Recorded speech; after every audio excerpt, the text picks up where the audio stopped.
everyone. Good afternoon, and welcome to the Council on Aging's November meeting. We would like to get started with the Pledge of Allegiance. Nancy, would you please lead us in the pledge? I pledge allegiance to the flag of the United States of America and to the republic for which it stands, one nation, under God, indivisible, with liberty and justice for all. Francine, would you call the roll, please? Commissioner Borging. Here. Commissioner Fotheringham. Here. Commissioner Grimm. Present. Commissioner Healy. Here. Commissioner Loomis. Here. Commissioner Norkin is absent. Commissioner Shentas. Commissioner Surden. Here. And Commissioner Silverberg is absent. Thank you. All right, now it's time for our public comments. We have Linda Fisher-Heldon from the Area Housing Authority. Let me make sure I turn your mic on. There you go. Thank you. Which mic am I using? We're good. Okay. Good afternoon. My name is Linda Fisher-Helton with the Area Housing Authority. I am the Community Relations Manager for the Area Housing Authority. And I wanted to be sure that the Council on Aging was aware that the Housing Authority had opened the Section 8 Housing Choice Voucher waiting list. That means that we're accepting applications for a rental assistance program for the cities of Thousand Oaks, Camarillo, Simi Valley, Moore Park, Fillmore, Ojai, and the unincorporated areas of Ventura County. Those are the areas that the Area Housing Authority serves. The applications are available on our website at www.ahacv.org, and they can be downloaded there. They're also available at the City Housing Department and at the city's Global Senior Center. And we'll be accepting applications through November 16th. That's not a very long time, but we expect in excess of 3,000 applications in the 2 weeks that we'll be accepting applications. And we'd like to be sure that you're aware of the program and that it is a rental assistance program for very low-income households, and that those applications can be picked up throughout the county or downloaded, and they do need to be mailed back to us. Please don't bring them to the agency. One of the reasons that we don't accept applications face-to-face is so that there is no concern about lines forming to have your application there in front of someone else. All the applications will be put in a large hopper and drawn out one at a time and ordered based on that random drawing. So every application we receive will be processed. And I have a sample application along with the income limits and the instructions for filling out the application. It's actually a pre-application, so it has very simple questions about your household makeup, your address, your gross income. It provides you with the income limits, and I'd like to leave that here for you and then answer any questions that you might have about the program. Could you give us a number to reach you for questions? If you'd like to call me personally at work, my phone number is 805-480-9991, extension 235. It does take me a couple days to get through all my voicemail at this time of year. Typically, I return calls within 24 hours, but I am backlogged to the point of 30 to 60 calls a day. So there's a lot of interest in this program, and you are a very vital outreach opportunity for us. So I appreciate you allowing me to speak today. Any questions? Gene? Yes. Yes. The figure that we hear most often is that there's a 2-year wait. Is there some change in that estimation that brings about this opportunity?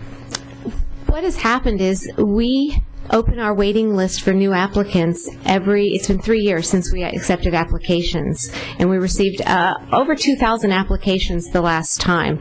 We have processed all of those applications that are at the very bottom of that list. We're helping the very last people on that list, and so we're replenishing that list.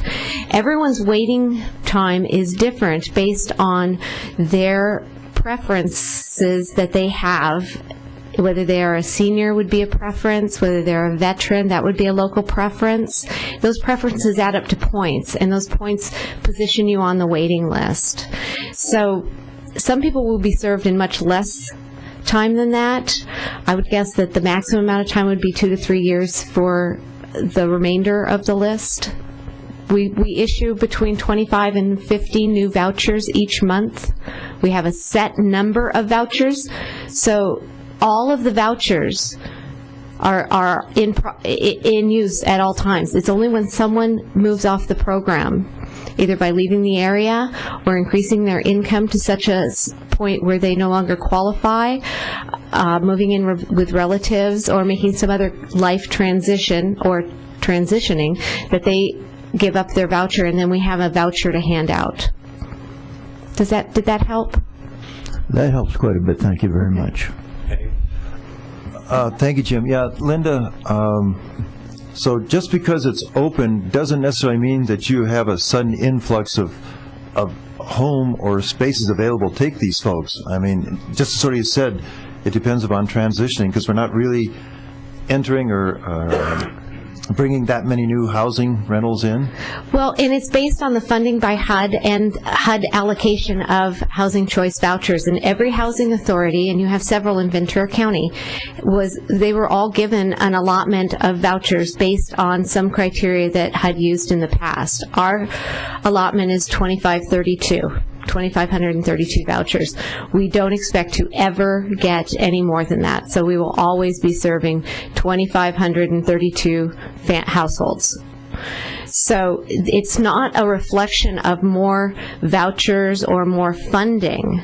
It's a reflection of the process we use, and that we have taken applications in the past, we have processed those applications, and it either accepted applicants as clients because they qualify, or we've had to decline them because they don't qualify, and we've moved through that entire waiting list and are now replenishing our waiting list so that we can serve more people in the future. I'm just kind of curious.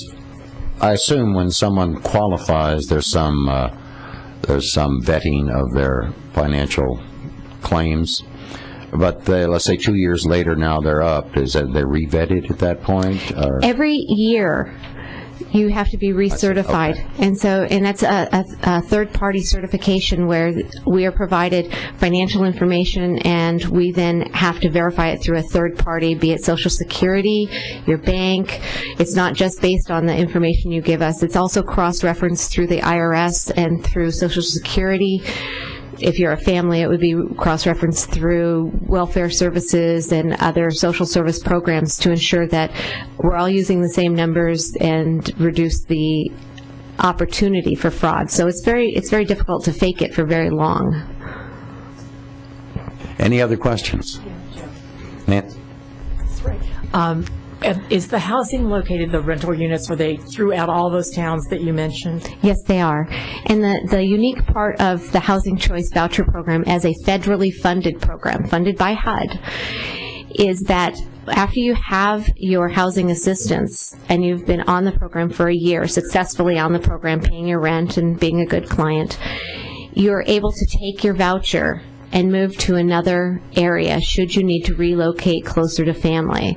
That is a very unique option of this program, and that's why it's called Housing Choice Voucher Program. You also have the choice of selecting the type of housing in the communities we serve that is best for you, be it a single-family home, an apartment, a senior complex, a townhome. You are the master of your own fate as far as that goes. You're welcome. I'd be glad to come back with more information should you as a committee want statistics after we finish this process. I'd be glad to come back with more statistics for you. That'd be great. Thank you very much, Linda. Thank you for allowing me here today. All right, we'll move on to the Commission's report on the recent Senior Summit. Just for those of you who don't know, the Senior Summit was held when was it, the 24th, was it? Sound right?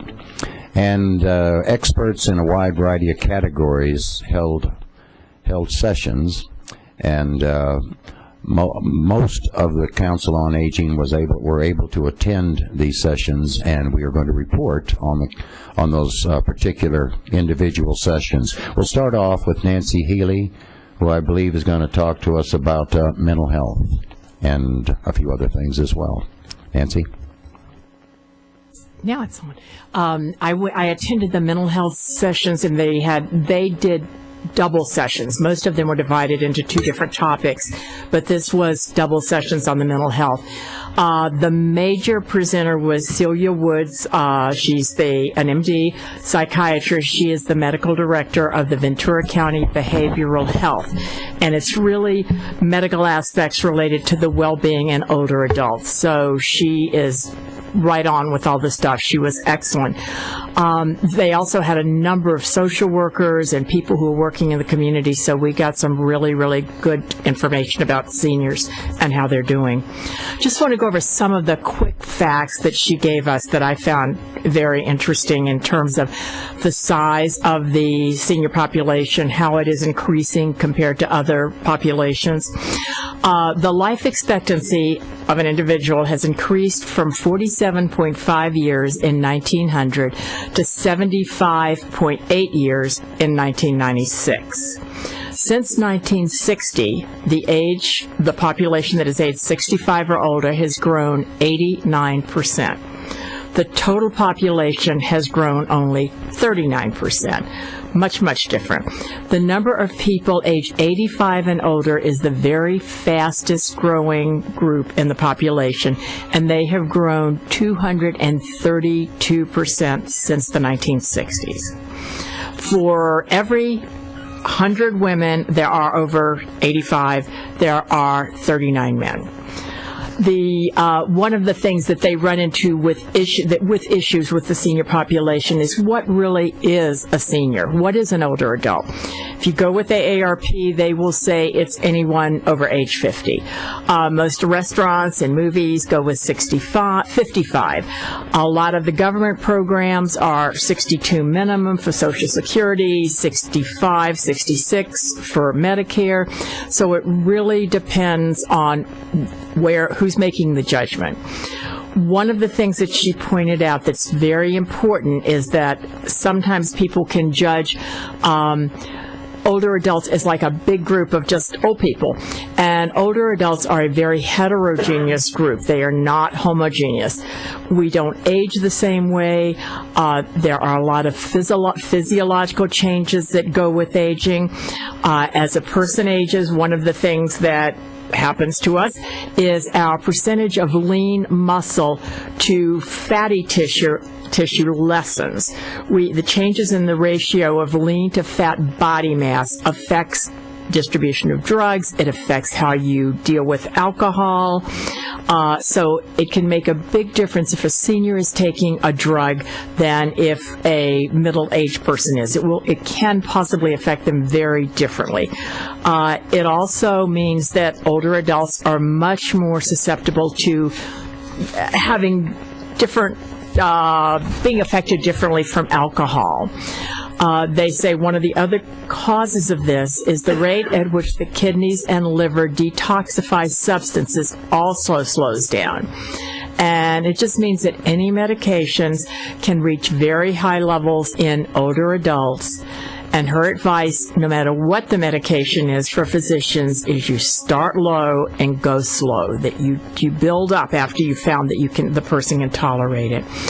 Another real problem they see with seniors is if you've been taking blood pressure medication for a long time, it stops being quite as effective. But what it can also do for you is when a senior or an older person goes from sitting to standing, they are much more prone to getting dizzy, even losing consciousness, fainting, falling, all of which is very dangerous. So a lot of these are things that just happen with age. 25% of all prescriptions in this country are written for adults over 65.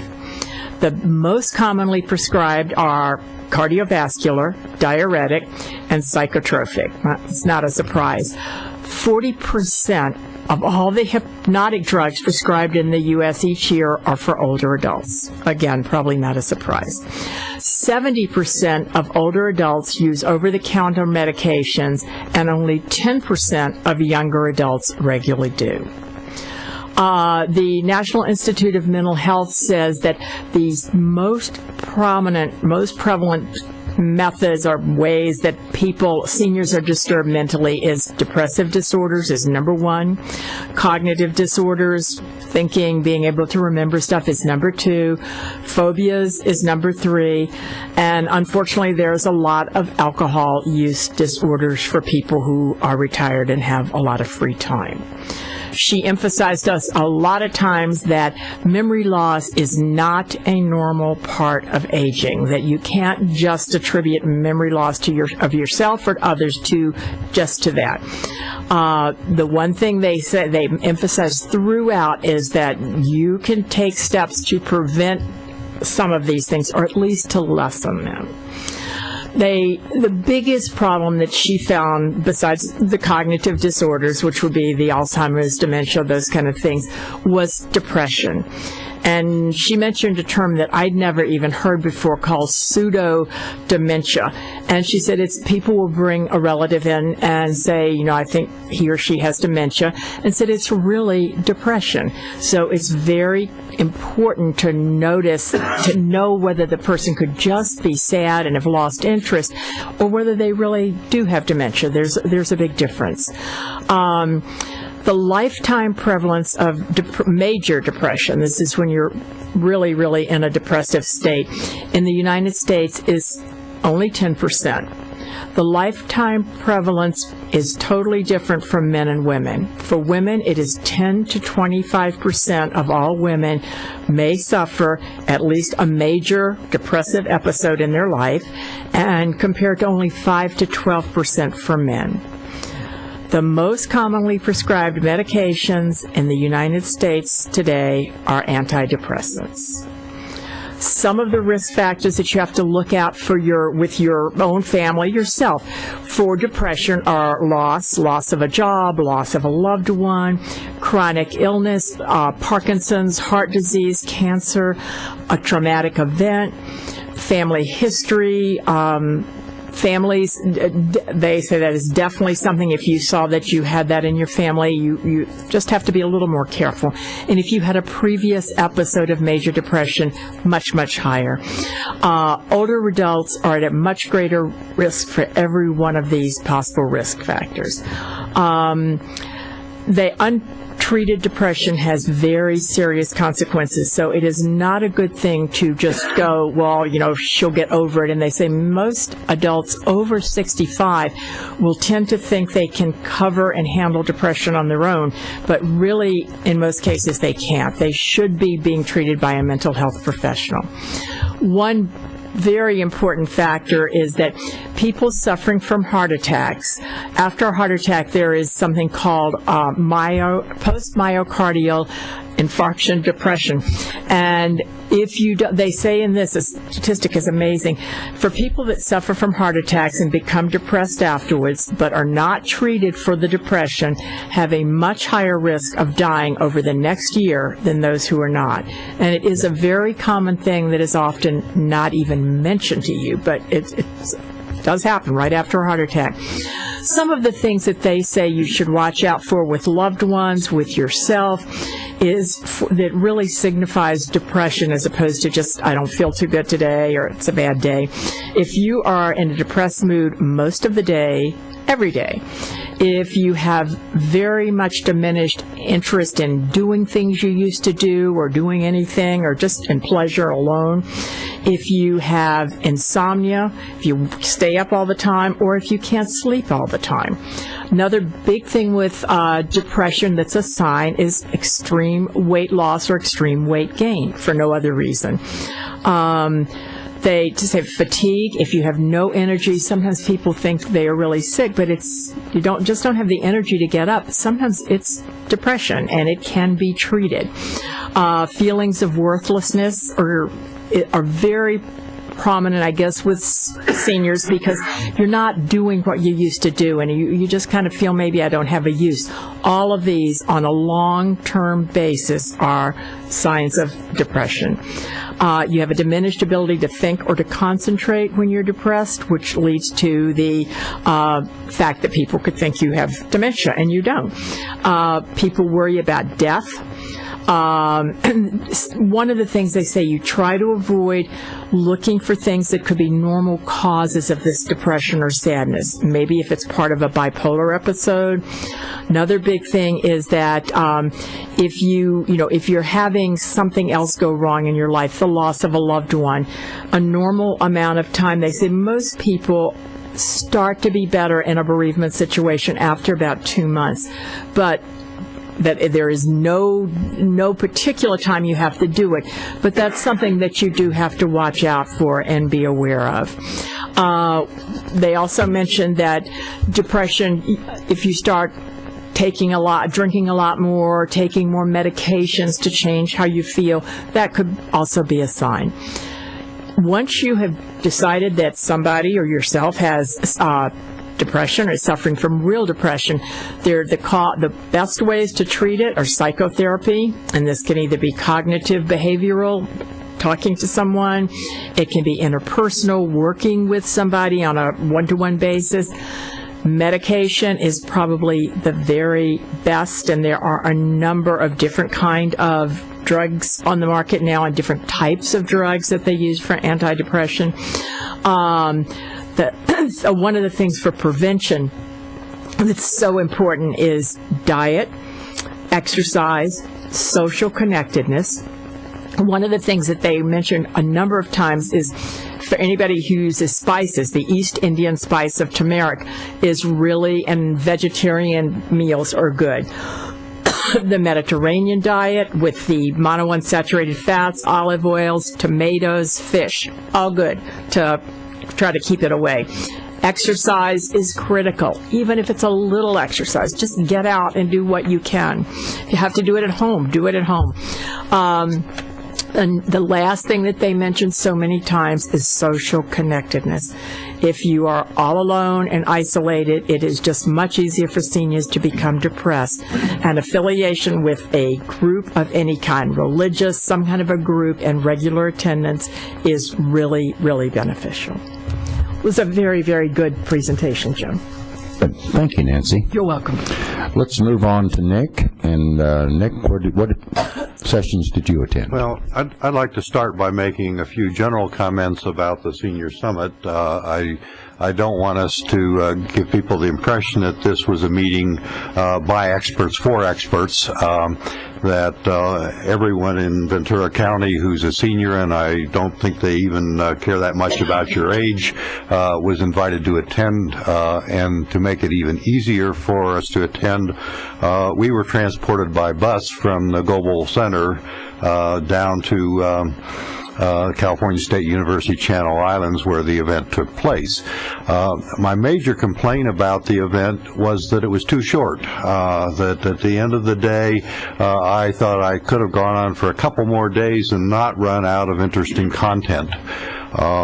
Each of us attended a session in the morning and a session in the afternoon, and these could be on the same topic or they could be on different topics. I chose topics that I had a personal interest in because I had a family situation that may have been relevant, and so I chose two different topics. One was chronic disease management, and the other one dealt with caregiving. And chronic disease management had a panel that were primarily pharmacologists, although not entirely. Chronic diseases, as you may know by another name that's used frequently in the news, which is called a pre-existing condition. So there's things like diabetes, cancer, perhaps even high blood pressure and so forth are things that fall into this category, and they're frequently treated by pharmaceutical products, hence the nature of the panel. One of the things that they pointed out very strongly in that session was that chronic disease management is primarily the responsibility of the patient and or the patient's family. And one of the things that they strongly recommended is that the family of anybody with a chronic disease put together and this is something similar that I have, which is a medical history for myself that I carry around in my wallet, and anytime I go to the ER or a physician's office that I don't know, I just pull this out and say photocopy it and don't ask me any other questions, and therefore I won't tell you any lies. So they were promoting that very strongly, particularly in the area of pharmaceuticals, because many of them interact with each other, and they may interact with activities or foods that you eat as well. And so having an accurate record of what pharmaceutical products and non-pharmaceutical products you're taking and what doses and how frequently and so forth was fairly important. One of the other pieces of information that I found particularly maybe disturbing is, and it overlaps these two areas that I covered, caregiving and chronic disease management, is that claim that after 3 years of caring for somebody who suffers from dementia, that the caregivers often come down with chronic disease problems. And so there is that link between the two areas. And they also pointed out that good nutrition is often a requirement for many of the medications that we take to work.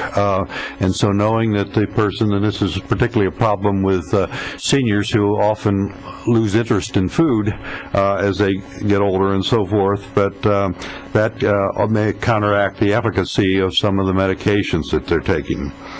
In the area of caregiving, beyond that, one of the things that I found interesting was that there was some presentations by our Ombudsman program, which, as many of you may know, was part of the line item veto by the governor who removed the state's funding for this program, and it continues to survive based in part by on federal funding and in part by some generous donations that they've received from private individuals. The Ombudsman program tends to protect seniors from people who take advantage of them, particularly financial advantage, and these are often family members, people who may want to say, well, grandmother is suffering from dementia, really needs to be locked up for the rest of her life, and I need to have all of her money, by the way. And so that, fortunately, is no longer an easy thing to do in the state of California. The other message that we heard during the session was that how important it was for people to have a financial directive, that is, to designate somebody who does have authority over your financial affairs, who knows what you own and so forth. So if you find yourself in a situation where you're not able to speak for yourself, that your resources can be used in your best interest to help you get through that period, or at least live the best quality of life you can for what time you have remaining. So with that, I'll pass the baton to Marty. Marty. Well, I attended both the morning and afternoon sessions on elder abuse, since it fit right in with my position here for committee. They had a panel that was moderated by a program director from the district attorney's office, and the panelists were all involved in law enforcement in this area. One was an advocate for victims of elder abuse. The other was a prosecutor in the district attorney's office. We had a detective who works out of the Thousand Oaks Police Department. We had a representative from the Ventura County court system, and we had someone from the Adult Protective Services. First, each panelist went down the line describing what it is they do, and I was very impressed with the way in which they interacted and supported one another. They described some interesting cases. One that struck me, one of the problems, as kind of fits in with what Nick was saying about powers of attorney. The misuse of powers of attorney is one of their big problems, and most of these are caused by caretakers and often involve family members. A daughter had her mother add her name as joint tenant on her house's deed. Now, what the mother did not know is that when she did that, when she died, the daughter would take over the ownership of that house, freezing out her 3 siblings who knew nothing about it. These are quite common. One of the things that the prosecutor pointed out, how she enjoys prosecuting contractors who take money from seniors and then don't live up to the promises they made. Some of these contractors have actually ended up in jail, and the money has quite often been recovered. Some of their best cases come from actually relatives, friends, and neighbors who suspect that some form of elder abuse is happening to someone they know. And they wanted to point out that even if you suspect something is happening, you should report it. Don't be afraid to do that. They get many cases that don't really amount to anything, but some do. And you should either be calling Adult Protective Services, whose phone number, by the way, I have here, 654-3200, or you can call your local police. Actually, the police department will investigate cases if you call them, and they actually have a program. It's called a health and welfare check. They will go to someone's house, knock on the door and go in and look around, and they're pretty knowledgeable. They can actually look at a situation and determine whether or not there is elder abuse happening, or whether maybe it's a false alarm. Better to be safe than sorry. They also have a rapid response team working among them that can handle emergency situations. And the court system actually has a full day that they devote just to elder abuse cases. It used to be on Wednesday, but the budget cuts closed the courtrooms on some Wednesdays, so they had to move it to Tuesday. One of the big problems they stressed was getting people to come to them, getting the victims themselves to come to them when they're being abused. The victim feels dependent upon the person who's taking care of them. And they're afraid that if they report that person gets arrested, who will take care of them? The panel pointed out that they do not leave you alone. Someone will be assigned to take care of you if your caretaker has to be taken away. While many cases require the use of an attorney, the panel emphasized that there is free legal help available to seniors. Each courthouse has a self-help legal access center. The nearest one to us is in Simi Valley. The juvenile courthouse in Oxnard will help you if you have problems with guardianship or conservatorships. And they're open on Wednesdays from 8 to 12 and from 1:30 to 4, except on the third Wednesday, which I guess is the day they close. Also available to you is Gray Law, and the Ventura County Bar Association actually has a service, a pro bono home service for elder abuse cases. They'll handle both civil and criminal cases for you. And the courthouse system is doing what they can do to help seniors. Just the Ventura County Courthouse is equipping all of their reading rooms with magnifying systems to help you read documents. They're also working on improving upgrades into their system for the audio system to help people who have hearing problems. I would recommend, this panel was so interesting, I would recommend that we probably set that up. Maybe they could do a presentation at one of our meetings as well. Yeah, that sounds like something we do want to get on our schedule. Gene, I think you were in Healthy Life. Yes. As was mentioned earlier, we had our choice of which sessions to go to. And I chose to go to Healthy Lifestyles for the morning session. And in the afternoon session, I joined Marty in the senior abuse section. Before I say anything at all about the rest of it, let me just mention that this really was one of the best meetings I've attended, I think, for a very, very long period of time. Linda Parks did an especially tremendous job, and her staff, of putting this whole thing together.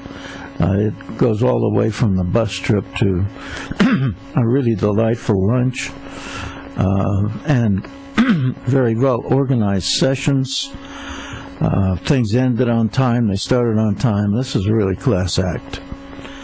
I wanted to say one other thing too about the keynote speaker, Jerry Passmore. I don't actually know what his title was, but he's on the staff in Sacramento, on the governor's staff, and particularly in that section is devoted to senior concerns.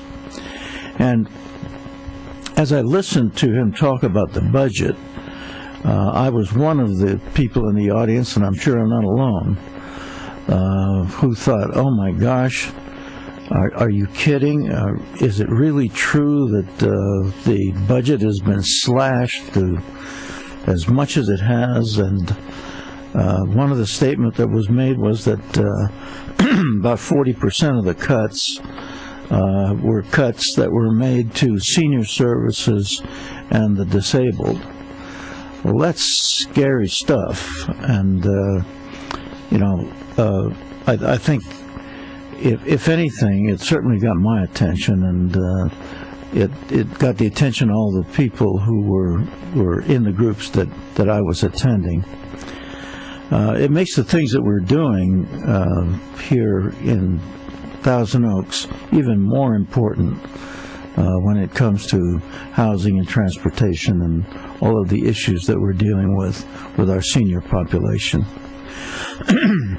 In the Healthy Lifestyles section that I attended in the morning, Marty Kaplan was Dr. Marty Kaplan was the moderator and made a short presentation. Marty, I think most of you know, Marty is the director of programs for lifelong learning, the Lifelong Learning Institute, the OSHER program that comes out of Channel Islands campus. Marty also has a background of lecturing in our community in many, many places, and was at Northern Illinois University as a professor for some 36 years. He did a great job of moderating.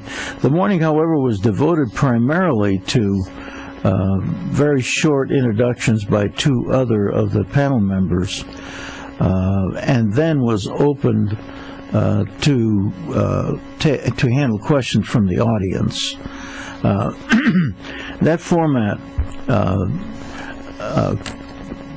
didn't produce as much information as it might have, because it was really dominated primarily by people, very, very sincere people who were interested in their own situation and asked of the panel members key questions. Many of the questions went to Marty, and they were related to how do I keep my mind active, and Marty was very quick to tell everybody about the OSHER program, and also mentioned things such as laughter and how important that is to your life and to your longevity and to your health, and social interconnection that people don't very often seek out.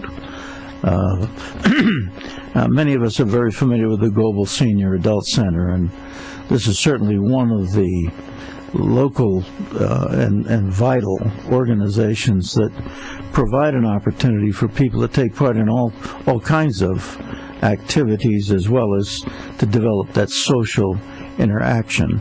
And by the way, the OSHER program is a part of the program presentation available at the Global Senior Adult Center. Renee Goldman, a physical therapist, that was there, and she talked considerably about physical therapy generally as it would apply to what do I do to remain physically competent. And she didn't talk about the necessity necessarily of going to see a physical therapist so much as what do you do to maintain your own physical abilities. And she spoke, as we often know, about walking, about taking parts in any of the various active sports programs that you're capable of taking part in, and any exercise program. She talked a lot about, for example, if it's light exercise that you're able to take part in, one of the obvious choices might be swimming. And certainly the emphasis is definitely on walking. Whatever's appropriate for you to keep the muscles moving, and the one thing that people should absolutely avoid is the lack of exercise, the TV syndrome, the sitting behind the Venetian blinds. Get out, move around, she emphasized, and many of the people in the audience asked her specific questions about should I this or should I do that, and her answers were always do what you can do without reaching out to exercises that are beyond your ability level. Patty Yeager was there representing nutrition and healthy eating, and the most interesting part were questions that came from the group relating to supplements, vitamin supplements. There must have been at least half the time devoted to people asking very specific questions about vitamin D and vitamin 12, and should I supplement with a multivitamin, and I would have to say that the greatest, the most common answer that came back to everyone was eat a healthy diet would be number one on everybody's list, and we're told that a great deal. And as far as supplements are concerned, some care should be taken in terms of what supplements, and perhaps you should be talking to your family doctor rather than self-subscribing to many different vitamins that sound like a good deal and have the word senior on it, or appropriate for age groups, or anything of that sort.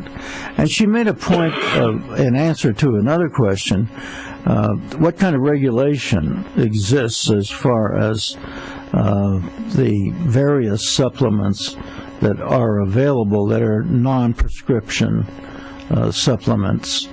And her answer was it is important to recognize the fact that there is very little supplement kind of legislation, and so be very careful about what you are taking, and check with your family doctor before you increase the number of pills that you're taking, whether it's a vitamin supplement or it's an herbal supplement or what have you. The afternoon of that program was devoted to volunteerism, and I was not there for that, and if anybody was there, please add whatever might have happened in that afternoon session. In general, I'll stop at this point, but just say that I do think this was certainly one of the best programs that we have had locally, and I would highly recommend to our listening audience that when the Senior Summit is presented, and Linda Parks, Supervisor Linda Parks, has said that it probably will be rescheduled about the same time next year. I would suggest that you all attend. It was a very, very informational afternoon. Leonard. Yes, sir. Thank you.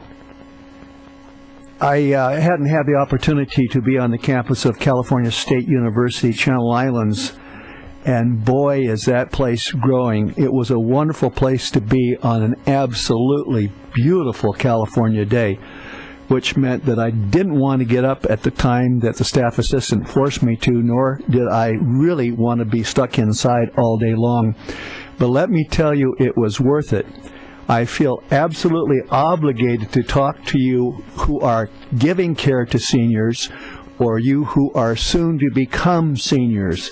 You owe it to yourselves and to the people you love to get to one of these conferences so that you can see the extent of the support mechanisms that are available to fix the kinds of problems that you either will face now or will certainly soon face.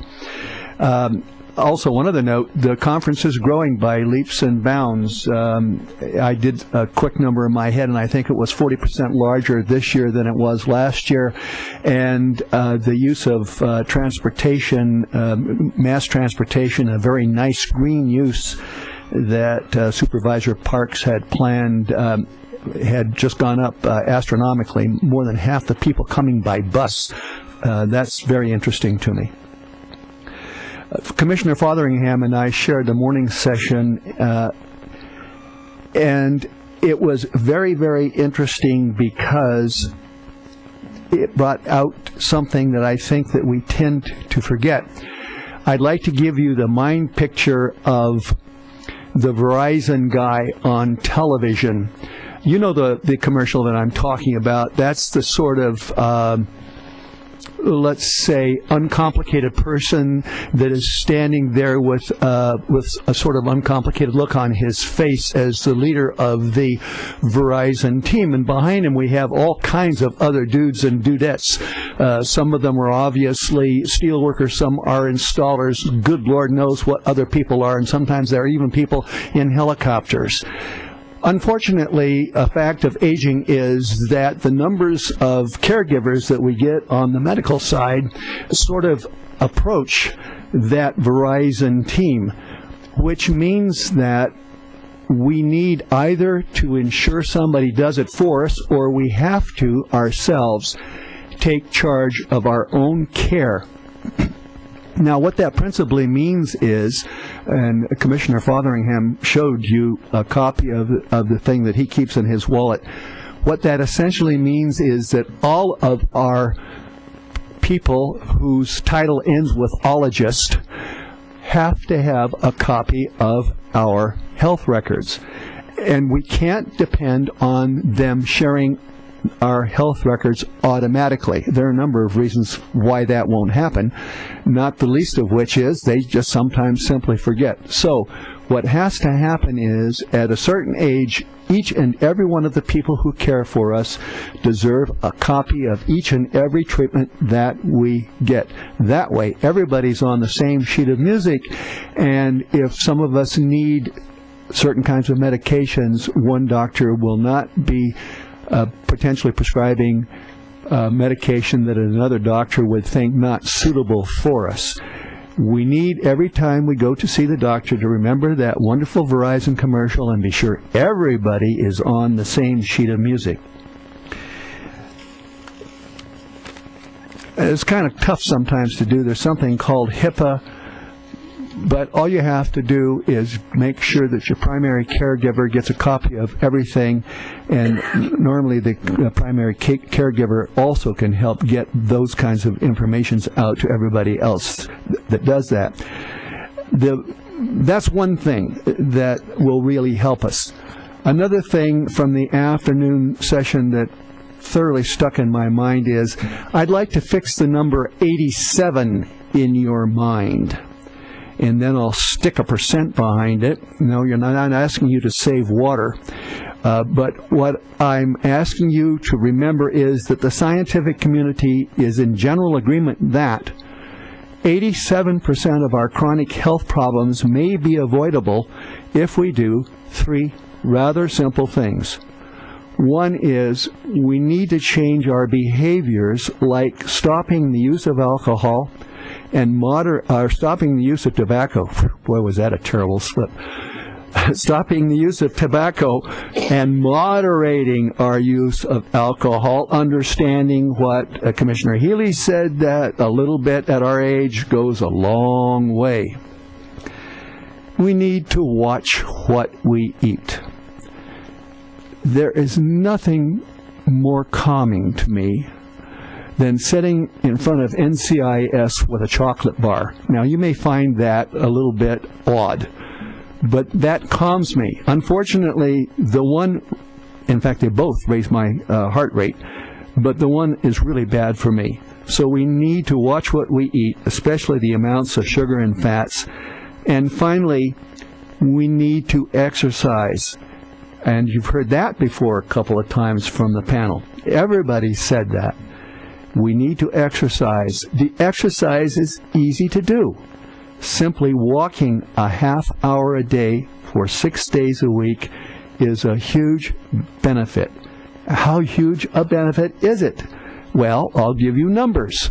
And since I'm giving them to you, you can use them any way you want to, and HIPAA doesn't have to worry about it, or HIPAA doesn't have to worry about it. The numbers are these. Before I walked, my blood pressure wasn't so bad. 138/85. When I began to walk 6 days out of 7, not hard, my blood pressure dropped to 111/62. Now, that's better blood pressure than I had when I was playing football as a teenager. So, 87% of our chronic diseases can be avoided if we watch what we eat, if we modify our behaviors, and if we walk. And then if, despite our best efforts to be well, we do get sick, we remember the Verizon guy, so that we really increase our chances of living long and prospering. Thank you, Leonard. David? Thank you, Jim. Len, I was a little bit surprised that you said you hadn't been at the university, because I thought you were a member of the community when it was a state hospital, but that could have been maybe my mistake. I don't know. It's going to get worse. I got to attend the transportation meetings for both morning and the afternoon. The panel discussion was led by Mary Travis, who is a manager of the Ventura County Transportation Committee, and the panelists were from various transit organizations throughout the county. The overlording message, I thought, was that they asked all of us to spread the word that programs are available for the seniors, for the benefit of the seniors, in all of their transit organizations, whether it's the fixed route or the dial-a-ride. And I want to go into maybe highlight a couple of things. First, on the fixed route, that I was pleasantly surprised to hear, or maybe just reminded of. The first is the safety and the helpfulness of the transit system. Please understand that these are professional drivers. These guys are very proud that they have maybe 1 or 2 million miles of safe driving over their career. These folks have made it their career, and they're very proud of it, and they want their passengers to enjoy and utilize the bus. Along the safety aspect, as we get older, we get concerned about being out alone, not knowing sometimes how we are feeling, and may not be in complete control of ourselves.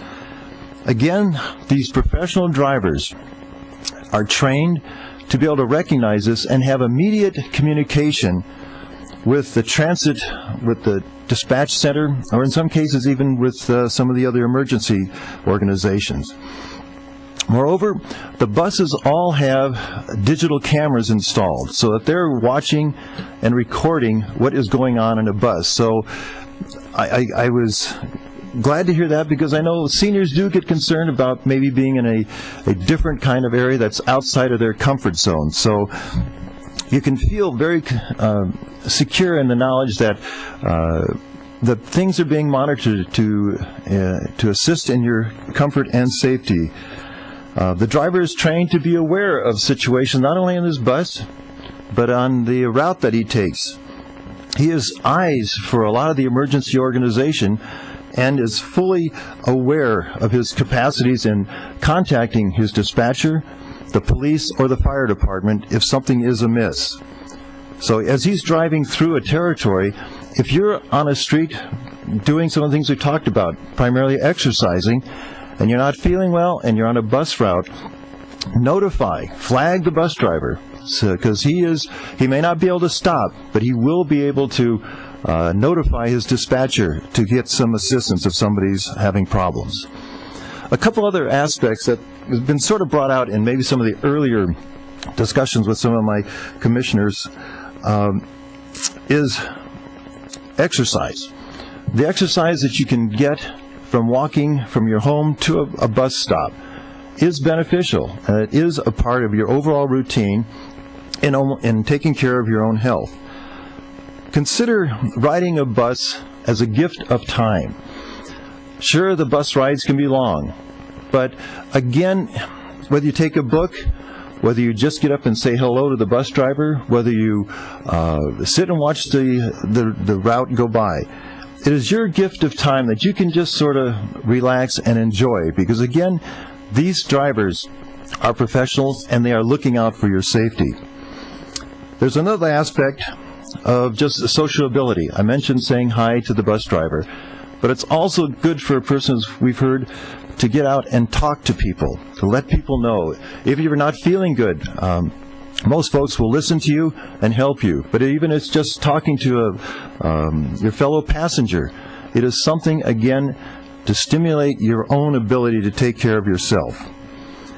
And from a practical standpoint, consider that riding a bus for an entire year can be considerably less than what it costs for you to operate your own car for a month. So there are some economic aspects that you can certainly derive by taking the bus. Now that I've sort of maybe hoped to have sold you a little bit on utilizing the transportation, I want you to consider that the idea of try it before you buy it. I asked you to go out and utilize the Thousand Oaks transportation system prior to your really needing it. There used to be a term, at least in my area, we talked about joyriding. Go out and have a joyride on the bus. Sometime when you have an afternoon and you just feel like maybe just going out and see a little bit of the community, just get on the bus and enjoy it, and just to see what it's like.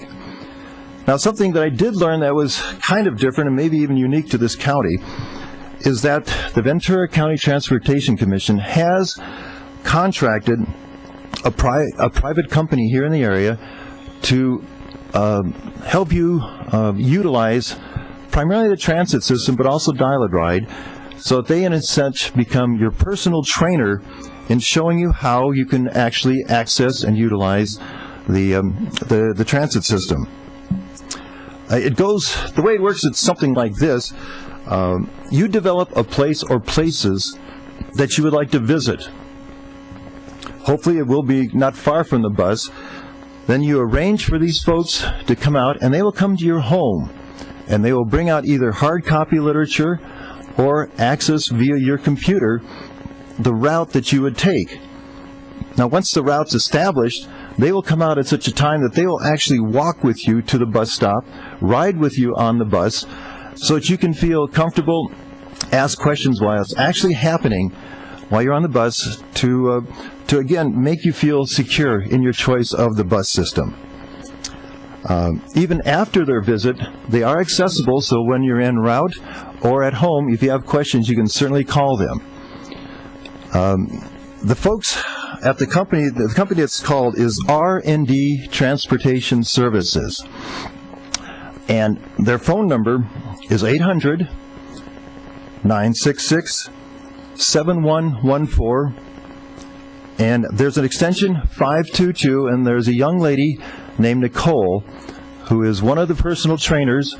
Either in an ADA or a non-ADA situation, she will be assisting you. Again, the number is 800-966-7144, extension 522. And do mention that you heard this on our Council of Aging program, because she is looking to maybe, if she's trying to get enough interest to maybe even have one of our sessions here so she can come here and better explain than I what this program is all about. But this can be considered your personal trainer for utilization of the transit system. In the world of the dial-a-ride, I think it's the biggest thing I see coming up for that is the connectivity between the various transportation districts here in the county. A lot of folks have to travel from here to Ventura for various either medical, social, or governmental assistance. And that is being worked on. There are actually transfer points, and that'll be discussed at a future time so that you can become a little bit more understanding of that. But that I see as the biggest thing on a county-wide basis. In the future, I will have a program maybe going into more detail on the dial-a-ride here locally, mainly because there's going to be some changes coming up in the not-too-distant future that will affect you, trying to offer some incentives to have folks use the transit systems versus the dial-a-ride and possibly either in an ADA or non-ADA situation. Okay, thank you. Thank you, Jim. Thank you, David. Are there any questions? Ms. Koval? I just thought I'd add, since you all shared information about the Senior Summit, that if people want to go online to get the summaries, they could go to www.countyofventura.org/Senior Summit, or they could simply call Linda Park's office at 805-373-2564. So I know you were all talking about that, so if they want to get on there, they can. Thank you, Andrea. I would kind of like to repeat that I think as a consensus that the commissioners all agree this was one heck of an event. Really well organized, care taken to the subject matter, and I think everybody that went came away a whole lot more knowledgeable than they showed up. So I should remind you again, Commissioner Borky mentioned this, but this Senior Summit will be held again just about the same time next year, and it's free. You can't hardly get much for free anymore, but this is a heck of a bargain. We'll keep you advised as the months go by when we get closer and closer, but this is an event next year you definitely want to attend. All right, if there are no more questions regarding the Senior Summit, we'll move on to Commissioner comments. Committee reports. And we will start out with emergency and safety preparedness. Leonard? I suppose I'm going to give Commissioner Grimm more fodder for his Lennis crazy grist mill, but nevertheless, here I go, and I even have some props. What I'd like to talk about is my favorite, getting out and walking, but I really want to talk about getting out and walking safely. If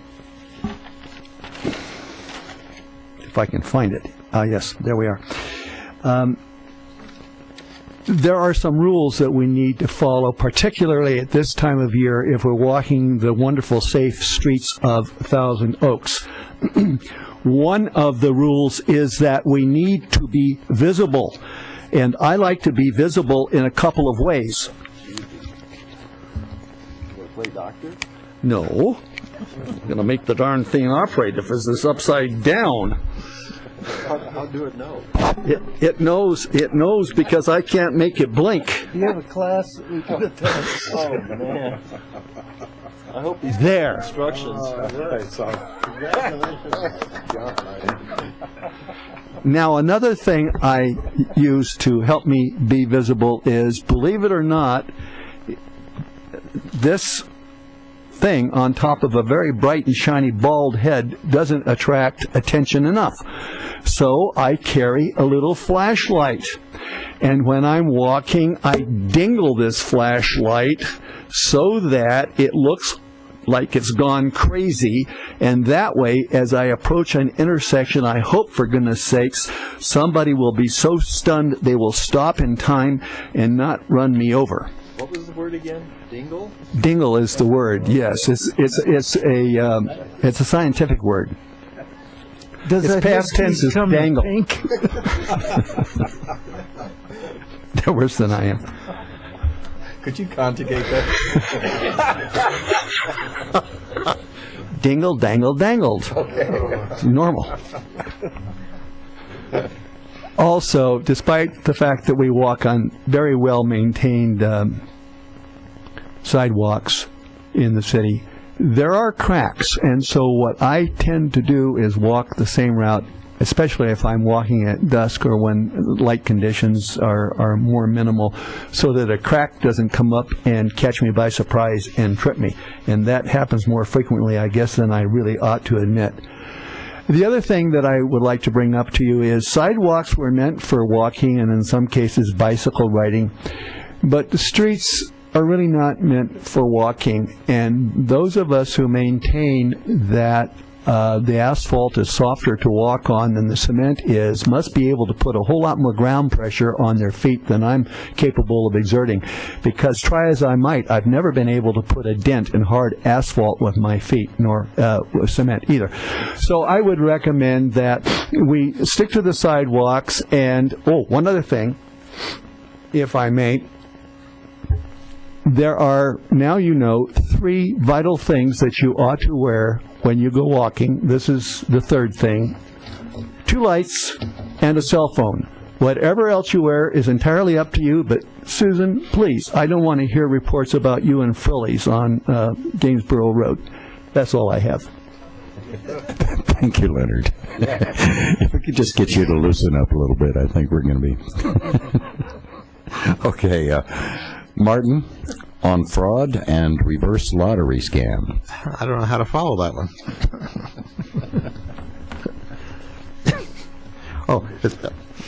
One other thing on what he was saying, I'm always amazed at how many people are riding their bicycles on the public streets at night without a light or a reflective coating on their, on their bodies. I've come across, almost on top of people riding their bicycles, and I said, my God, where did he come from? Yeah, they do it all the time. It's especially, I notice, on Hillcrest, down where I live. Anyhow, back to the reverse lottery scam.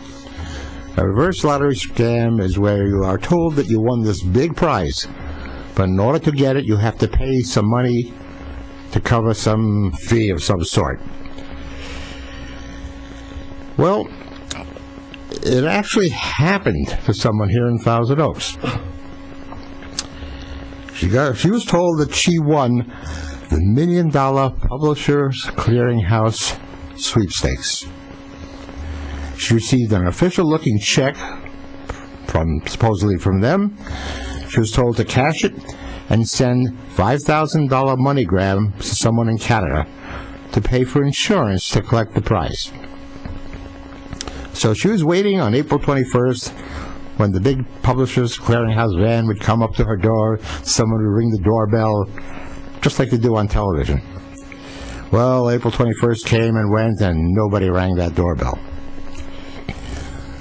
The bank told her eventually that the check that she turned in was fraudulent.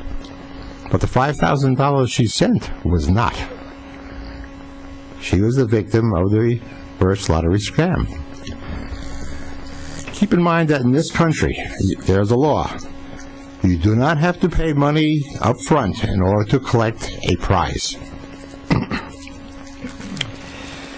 And, of course, as we've always said, if an offer sounds too good to be true, it probably is a scam.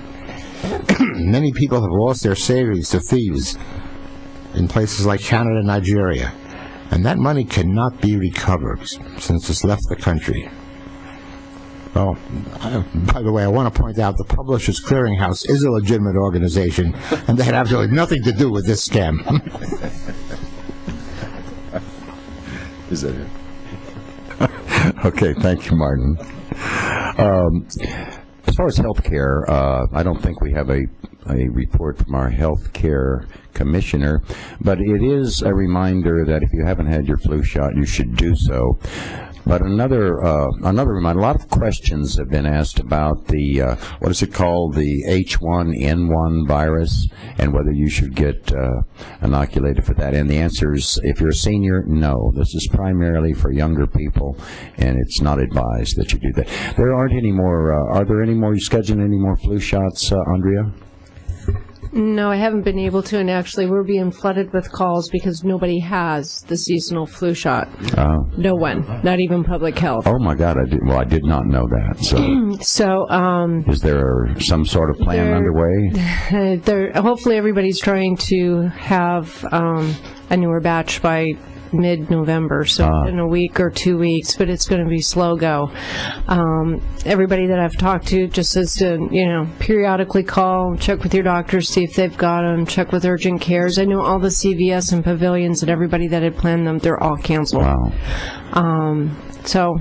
But once available, you will also have, you'll have something at the center? I'm trying to keep track of it because I went on online and looked for the flu shot locator or finder.com, whatever. I went on to 3 different sites, and I called about 40 people last week, and nobody had anything. Even Kaiser has very few left, so they're not doing their clinics themselves. You can actually call and make a private appointment if they've got any left. Okay, thank you very much for that update. Nick, yeah. As many of you may have seen through the news, there was a H1N1 or swine flu event last Thursday and Friday at Freedom Park in Camarillo, where at least on Thursday there were in excess of 1,500 people that arrived to get that vaccination, and that's in response to the Ventura County Public Health's declaring a official state of emergency for this virus. And that activity is still going on through tomorrow, and if you know somebody, perhaps a child, grandchild, great-grandchild, and so forth, who is in one of the vulnerable groups for this, the swine flu, you might want to contact Billy at the Action Office. The phone number there is 805-987-0300. Now, Billy is responsible for gathering volunteers to help coordinate the lines of people there, so he may be a little surprised at the purpose of your call, but I think he still will have the answer on where you can go and when you should be there, or have your child or grandchild be there. The other thing that it's my impression, as I had heard early in the season, is we have 2 flus, different flus for which we have vaccines that are occurring at the same time, that the same manufacturers are manufacturing both vaccines, which stresses their manufacturing capability. And I think that, as I understand from the news, that they originally started out with a plan of alternating weeks. So one week they would manufacture seasonal flu vaccine, the next week they would manufacture swine flu vaccine.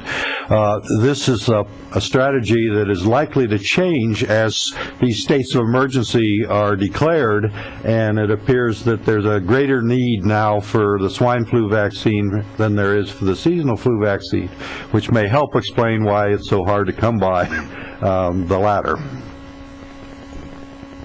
Thank you. Any other comments? Re-health?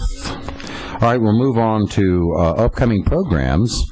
And just a couple of quick notes there. We have a couple of very exciting programs coming up. Our December program will be on holiday safety, and we'll have members of the police department, the fire department, the Red Cross, telling us all the things we can do to make our holidays not only fun but safe.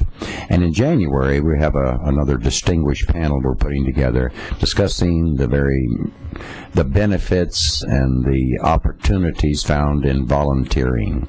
So look forward to those 2 programs coming up. Moving on to agenda item E, which is our Senior Adult Master Plan. This past the 13th of October, I believe it was, we presented our senior adult master plan to the City Council. SAMP was presented to the City Council on their October 13th meeting. The City Council reviewed and adopted the Senior Adult Master Plan and directed the Council on Aging to implement the plan. The vote was 4-0. There were several comments and suggestions and questions from the council members, and some of them were some examples of that. One of them suggested that a preliminary plan for a future senior city and senior center in Newbury Park should be taken under consideration during this time of fiscal constraint, so that when the economy does improve, there'll be a plan in place to move forward. We certainly do recommend that. That's going to be certainly part of our implementation plan. Another councilman suggested that, or made the comment that they thought that we ought to have each one of these various and sundry categories like housing, health, transportation, recreation, volunteerism, and general assistance. Each one of those categories should have its own committee. Now, we thought that was a really good idea because that's exactly what we have. It was also suggested, or they supported the recommendation that the city partner with Conejo Valley Unified School Districts for use of recreational facilities by seniors during off hours. I know this has been tried before and not necessarily very successfully, but it is something that we will be following up in our Senior Adult Master Plan Implementation Committee meetings. One of the councilmen was concerned that a lot of the information that is available, a lot of the services that are available in the community, the general population doesn't know they're available, which suggests a crying need for continued outreach. Councilman Silverberg assured the City Council that that is an active part of the implementation committee work. Outreach will continue to be a major part of what we do month to month, and we're in the process of developing a marketing strategy to go out and market our services and the things we bring to the community. So, but overall, I'd have to say that the responses from the City Council and from people in city administration has been extremely popular, or positive, that is to say. And if it's not just too self-serving, I think that that we ought to give ourselves a hand. What do you say? Okay, anybody else got to say anything about the SAMP? By the way, we're going to quit saying SAMP because we're going to say Senior Adult Master Plan. We're using the NFL as our model there. Everybody knows what the NFL stands for, but if you notice, announcers never say this is an NFL game. It's a National Football League game. And we're not going to say SAMP because we want you to know this is the Senior Adult Master Plan that's going to be in place for the next 20 years. So get used to hearing that. All right, we'll move on to Senior of the Year nominations. Anything there? Yes, the nominations are open. It's coming. Pardon? It's on. Soft voice. The nominations can be started, already should be start sending in. If you have anybody that you know who has done a great job for the community, that's been working in volunteer organizations, please make sure they get nominated. Now, they do need to be nominated by the organization that they were working for. I know you mentioned the Ombudsman Group. If there was a group like that somebody was working for, they would need to submit their nomination for them. But it's very, very important that people who contribute so much are recognized next year when we have the Senior of the Year announcement and dinner. And the applications are online, super duper easy, www.toaks.org/seniors, or call 449-2743. But please do it because it is such a help to have these people volunteer in what they give to the community. Ron? Thank you, Nancy. You're welcome. Okay, Dave, transportation? Yes, Jim, thank you. I know on the agenda it said I'd have a report on the current audit of a survey that was done for the transit system over the past couple of months. That has not been officially released yet, so I can't present any numbers. So in lieu of throwing out some boring numbers to you, I guess I would just like to remind everyone to use the website, www.totransit.org, to go in and find out all the different ways that you can get around the community, our own community, or outside of our community. www.totransit.org. Thank you, Jim. Thank you, David. All right, we'll move on to our liaison reports. Martin? Well, our first report is from RSVP. They would like you to come to their annual holiday sale at the boutique.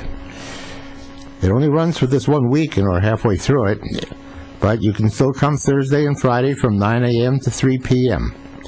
You'll find a multitude of gifts, holiday items, beautiful handmade specialty articles, and of course our delightful 50-cent greeting cards. Proceeds from the boutique fund the Lifeline services for local seniors in need. Yes, let me just add something. I have been to the boutique at the Global Senior Center, and one of the gifts that I have found to be just that really outstanding are the gifts for infants. The only reason I'm saying that is I'm a great-grandfather, right? Yeah, I bet you are. Yeah, about 4 times. But when you can think of buying something really nice for an infant, I'm going to tell you what, they've got crocheted things, they have knitted things that are just so beautiful it'll blow your mind. And the prices, I mean, if you go to Nordstrom and you buy a hand-knit garment for a youngster, anyway, please go there because the craftsmanship is beautiful, they're lovely things, and you can't beat the prices. Can I make a comment on that? Last year, my husband and I invited to 3 of these white elephant things where you get you take something and then they exchange it and everybody gets to choose a gift that's their favorite. So last year I bought 3 crocheted blankets and knitted blankets at there. Every party I went to, it was the one that people kept going back for. And they were all about $15 to very reasonable price. So it's a great gift spot.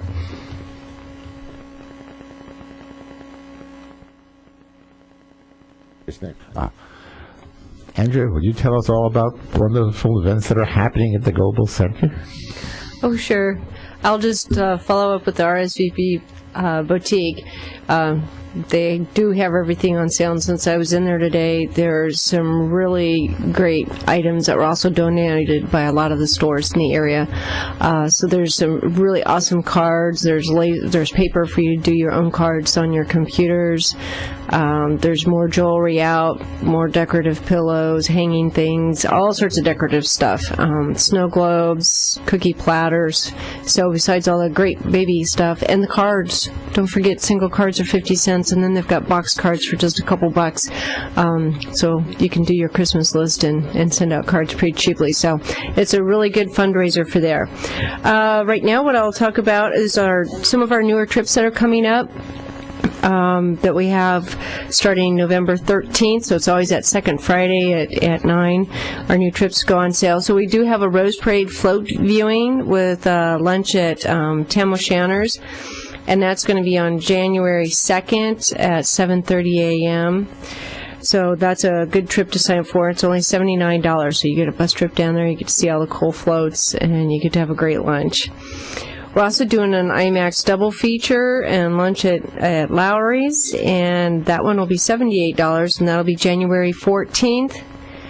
And the other one is a Casino Morongo trip, and that'll be on Thursday, January 28th, and that's $80 per person. Just a couple little tidbits, or no, not 80, excuse me, see, reading glasses, 30. Okay, so Casino Murano Bungo is 30. So you get your round trip transportation, 5 hours of free time to gamble, and you get to come back. So, and you don't have to drive. So that's a really cool one.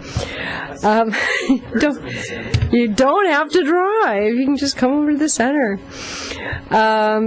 Now, along with the IMAX, with the double feature, we don't always get to know ahead of time what exactly it is. So you need to call maybe a week or so in advance, but we always get great shows. And again, the Rose Parade is really, really fun. So make sure you sign up on those days to go on those trips coming up in January, because your holidays are going to come along and you're going to forget. So do that now and make it a present to yourself. Our GSA, our global newsletter, it does get mailed out calendar year, January to December. It's $5. However, we are also doing it now, so if you want it online, PDF, that's going to come in a little slip that comes out in the November, December mailed ones. So we're getting quite a few people that want them on PDF, so that's really, really good. So that'll cut down printing and some mailings. That'll be nice. So make sure you get your stuff updated.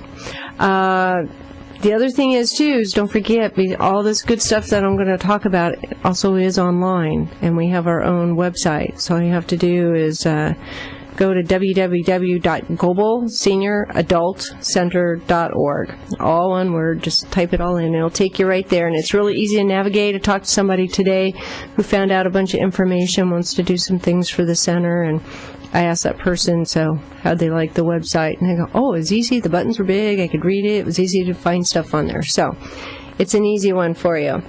Another fun thing that's coming up, this is going to be on the 18th. We always have our social dancing on Wednesdays in the morning. Well, the fun part is our Fred Phillips, who kind of leads that program, has his friend that is going to be coming and doing live music for free to dance to on that Wednesday, the 18th, from 10 to 11:15. So this person, the upper hand, will be there. You don't have to sign up; just show up, make it fun, and if it goes well, he'll probably be coming back on a semi-regular basis with Fred.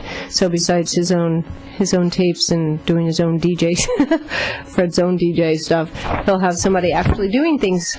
So that's something that's new that's happening. You guys talked about the Ocean Institute and Channel Islands a little bit earlier, and we have our professors in pastries. So tonight is the music of the harp and reaching out and responding. And then November 18th will be 19th century French art. All we ask is that you do call for seating, because every once in a while things can happen. They had one person cancel because of sickness, and I called the 12 people on the list, and I had another 9 show up, and they were kind of angry, but it said you didn't call and put your name on the list, so I had no way to notify you that the person was sick and couldn't make it. So that's one good reason to make sure your name is on the list. We also have our Mix and Mingle Friends Encounter, second Wednesday, so that'll be November 11th at 1:30. Betty Berry is going to start up her whole series of Medicare changes for 2010. So on November 13th, which is a Friday, from 2 to 4, she's going to talk about those changes. And then November 18th, a newcomer orientation. So anybody out there listening who hasn't really been to the center or kind of came in for one thing, hasn't really been back, has been busy, come for orientation so you can really learn how to use the center really well and find all those good referrals everybody has been talking about. And then we will have our holiday party at the Global Center on December 14th, which is a Monday, from 1 to 3. It is free. And since we are Caneo Recreation and Park District, and this holiday party that is free is very, very popular, we will be doing tickets available beginning November 16th for in-district residents only. So that's Newberry Park, Thousand Oaks, Ventura County portion of Westlake. It does not include Oak Park, even though that's Ventura County, because they are not part of our district.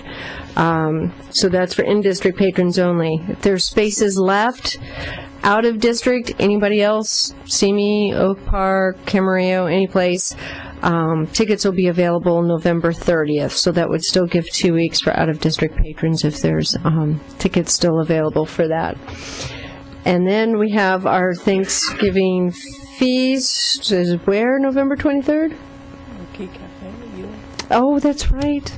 I forgot because didn't make our newsletter. Okay, sorry. Thanksgiving feast. Our lunch, Marquis Cafe, so November 23rd. So we'll be doing a special holiday luncheon on that for Thanksgiving. We will also be doing one in December as well. So make sure you watch your menus and our newsletter and any flyers coming out, or if you forget, just call the center. But we will have to get you on the list because those go quick because we always have really, really, really good food. So November 23rd, Thanksgiving, and the center will be closed on Thanksgiving Day, which is Thursday, November 26th. So don't stop by, don't have a class, don't call because it won't happen. Any questions on anything? Okay, yes? Yeah, Andrea, as I understood, you charge $5 to have the calendar mailed to you. Is there a charge for the PDF version? No, there's not. Thank you. You're welcome. This will make you want to everybody get on computers. Thank you, Andrea. Uh-huh. All right. Commissioner comments. We have David. This is an acknowledgement to Jim for what he did in his performance of this recent theater production that he was a part of.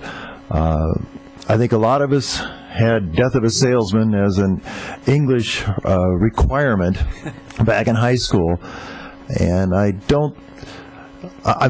Jim, it was just such a difference from what I remembered to the way Jim and his cast members portrayed.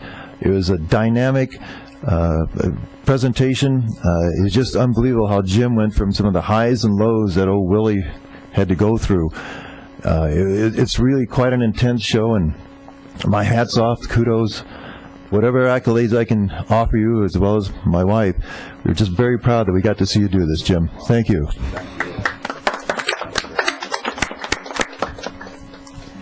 There is that I did survive it, and that was that we can, at home we consider that critical. So now we move on to special events announcements, and yes, Nick. This past weekend, I met a very interesting California senior. Maria is a petite 81-year-old woman, and what made her interesting to me was that she had been released from California prison 3 days before I met her, and she had served 31 years of a 7 years to life sentence, and managed to get out of prison by means of a writ. That is, she sued the governor and was released by the courts. During her incarceration, she had gone through a number of parole hearings during which she was routinely asked to confess to her crime. And she had maintained her innocence throughout her trial and continued to maintain her innocence through these parole hearings, and was told repeatedly that the parole board could not recommend her for parole without this confession. And so it seems that guilty or innocent and so forth, she spent 24 years in prison because of this ethical stance about the state of her innocence. And had she been willing to confess, true or not, earlier, that she would have been walking the streets at a younger age. Wow. Jim? One comment, we were just talking about recognizing seniors, and when I went out to the senior summit on the bus, I rode next to a woman, and and she had a lot of handicaps. She was on a walker and everything, but she was very, very positive. I mean, she just was a positive person. And she said, yes, sometimes it's tough. And she said, I found out how I can go to UCLA. And on the buses, she said, it's like talking about Dave's things, it's 3 hours, but I take a book, or sometimes I make a friend, or I talk to somebody. But everything that she did was done with a positive attitude. And it was very refreshing. And here's a person who it had to be difficult to do all of these things for. When you have a walker, it makes it a lot harder. And yet she got out and did it. And she said that's why she thought she was a happy person. So I think it does pay to make that effort sometime. Absolutely. Gene? Yes. I have a friend that I met at the senior center, and he's 96 years old. And I played golf the other day. I haven't played golf in a very long period of time, and he was my cart partner. And for you golfers out there, you know that one of the things the golf partner does is kind of keep his eye out for your ball. And when you're playing with me, you really have to keep your eye out for the ball. And I had a new driver. And by the way, he brags about the fact that he has terrific eyes. So I said, are you going to be able to follow that? Because I'm just going to bang this thing as far as I can make it. And I hit a pretty good drive, frankly. It really went way out there. I mean, it might have been 220 yards. And so I turned to Oscar, and I said, you got it? And he said, yeah, because I couldn't see the ball. And so he said, yeah, he saw it real clear. So we jumped in the golf cart, and I said, well, did it go right or left? He says, I forgot. God love you, Oscar. For all of you out there, this is a portion of our program that we're really starting to get our hands around and really enjoying. If you yourself or you know someone who's a senior who's out there doing amazing things, they're scaling Mount Whitney, or they're scuba diving, or they're just finished their first novel, or whatever it is, just living your life to the fullest. We want to share your story. Come on, tell us all about it. And we're thinking of generating an award just between us kids, between the council here and the community, for, I don't know what to call it other than, say, the Energizer Bunny Award. We'll think of something. But we'd like to hear your stories. So if you have any stories, call the magic number, 449-2743. And our princess operator will guide you through the system. Or maybe they should just email you at thank you very much, Andrea. at the Council on Aging at teoaks.org. There you go. Okay, I thought you were going to give them my end. All right. Any other comments? Leonard. Take that. Blinking, Leonard. I think you're on, Leonard. Your light's blinking. I'm blinking. I just want everybody to know two things. Paramount in my mind. Thank you, Nancy. If I should survive that long and my spouse doesn't, the dating pool looks really good at 85 for me, doesn't it? And secondly, a dongle is not to be confused with dingle or dangle. A dongle is a USB device that plugs into your computer and allows you to make MIDI connections. Thank you, Jim. I hope you all paid attention there, because there will be a test. So, if there's any other comments, questions, this meeting is adjourned.